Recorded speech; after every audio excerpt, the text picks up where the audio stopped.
Bir Demet Tecrübelerim kanalına hoş geldiniz. Evet, haftanın zeka sorusuyla yeniden karşınızdayım. Bugün sizlere harika bir soru hazırladım ama bu sorudan önce geçen haftaki soruyla başlayalım.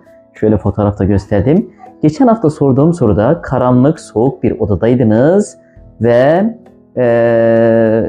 yanınızda bir tane gaz lambası, bir tane kibrit, tek bir kibrit, bir tane mum, bir tane de gaz sobası vardı. Bunlardan ilk hangisini yakmamız diye sormuştum. Şimdi soğuk ve karanlık, ilk başta gaz lambası ve gaz sobası gibi geliyor ama ilk başta kibriti yakmamız lazım. Evet, kibriti yakmadan diğerlerini yakmamız mümkün değil. Kibritten sonra mumu yakmak daha mantıklı çünkü diğerlerini de mumla yakabiliriz. Mumdan sonra gaz lambası ve gaz sobasını yakabiliriz. Evet, geçen hafta kısa bir soru sormuştum. Şimdi bu kısa soruyu birlikte cevabını yan tarafta izleyelim. Geçen hafta sorduğum soruda 72 farklı dilde sözlüğünüz vardı. Bu sözlüklerin hepsinde aynı olan bir kelime vardı. Hepsinde yanlış yazılan bir kelime vardı. Bu kelime nedir diye sormuştum. Bunun cevabı şu olacaktı.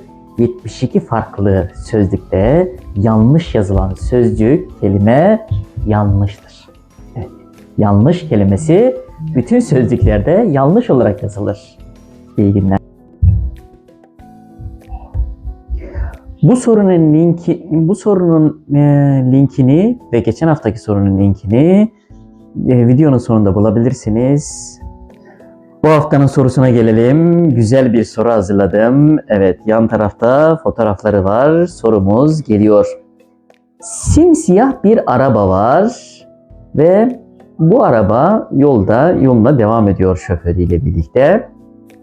Şoför yolda giderken bir an aklına acaba ışıklar yanıyor mu diye geliyor ve ışıkları yakmaya çalışıyor. O da nesi? Işıklar yanmıyor. Şoför bir anda endişelenmeye başlıyor.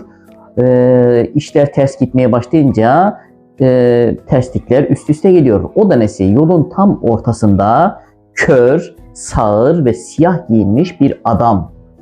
Şoför ışıkları yakamıyor, etrafta başka ışık kaynağı da yok. Şoför buna rağmen simsiyah giyinmiş, kör adamı fark ediyor ve adama çarpmadan adamın yanından geçiyor. Arabanın ışıkları yanmadığı halde, etrafta başka ışık kaynağı olmadığı halde şoför siyah giyinmiş, kör ve sağır adamı nasıl fark ediyor? Evet, bu sorunun cevabını bir hafta sonra haftanın zeka soruları bölümünde vereceğim. Bir hafta sonra yeniden görüşmek üzere. İyi günler.